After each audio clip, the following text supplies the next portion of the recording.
Hello everyone, my name is Eve Marshall and I'm an artisan felter. I've just started doing some how-to videos on how to do needle felting and wet felting. This is my first one and I hope you enjoy it. In this kit I've included 5 polystyrene eggs to work on. I've included white carded wool. This is undyed natural wool, and it's still got some little bits of hay and things like that in. You can pull those out if you want to. I've added some yellow carded wool to make a little chick, a bundle of merino wool in different colours for you to add decorations to your eggs. I've added a little bundle of rainbow wool, easily to make a rainbow tie-dye type effect egg. There are pages with little instructions and about me and about this kit and how to be safe when using the felting needles.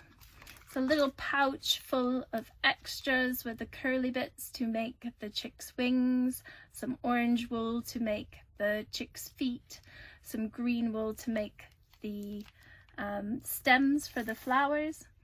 There are 4 felting needles in here, 2 for sculpting and 2 for details. Those are marked there.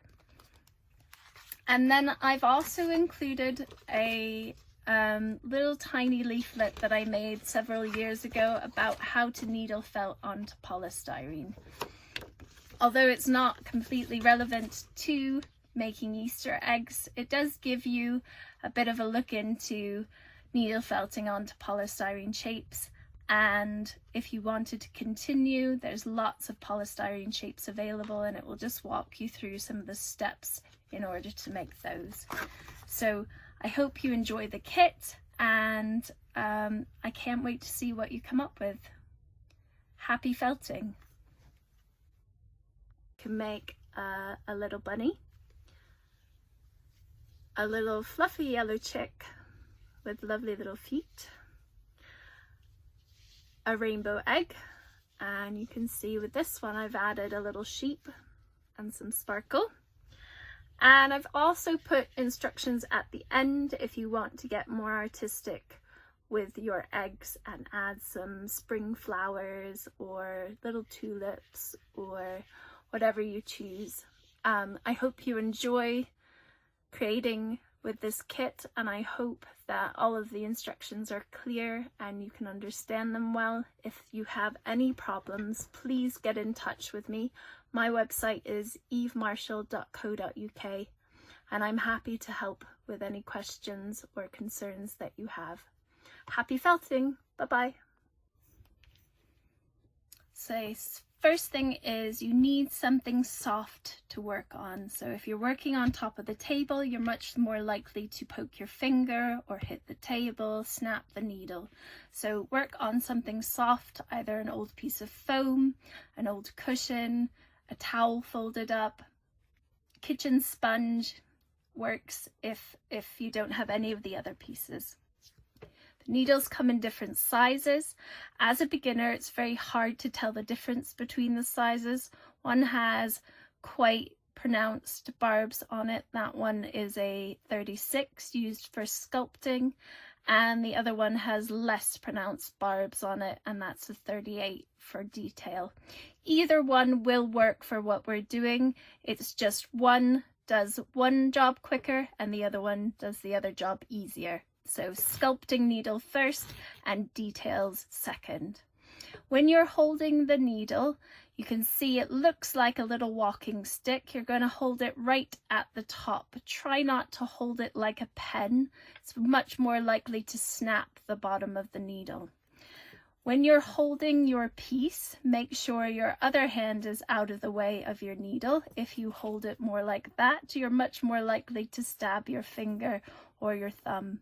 Try and pay attention to what you're doing the whole time, and make sure that you turn the egg as you needle felt it. And make sure the needle is out before you turn it. So a lot of times people will start needle felting, and then they'll start going down the sides.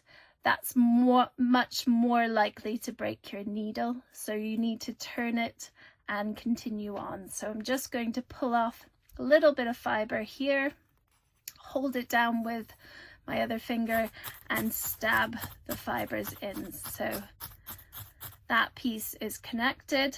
I'm going to pull off another piece, turn my egg and stab it in.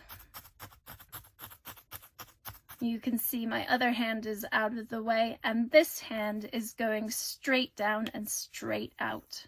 The needle needs to come out the same direction that it goes into, otherwise that end piece will snap. If your end piece snaps and it goes inside your egg, it's pretty hard to get it out. I would leave it in there, give it a good push down. If it flings off somewhere into your table, I would try and find the piece, because it's quite barbed and sharp, and you wouldn't want anyone sitting on it or picking it up. So needle straight down, straight out, turn the egg as you go. Try and use small pieces of wool and you'll have much more luck with getting it to attach. The nice thing about needle felting is that if you start something and you don't like the way it's coming out, you can, up to a point, peel it all off again. If you put it on and peel it off and put it on and peel it off and put it on and peel it off, you're going to chew up the polystyrene and it's not going to work anymore. So best thing is to lay your fibers on, attach them in place and leave them there. If there are gaps and holes as you're needle felting, you can just pull off another piece of fiber and lay it on top.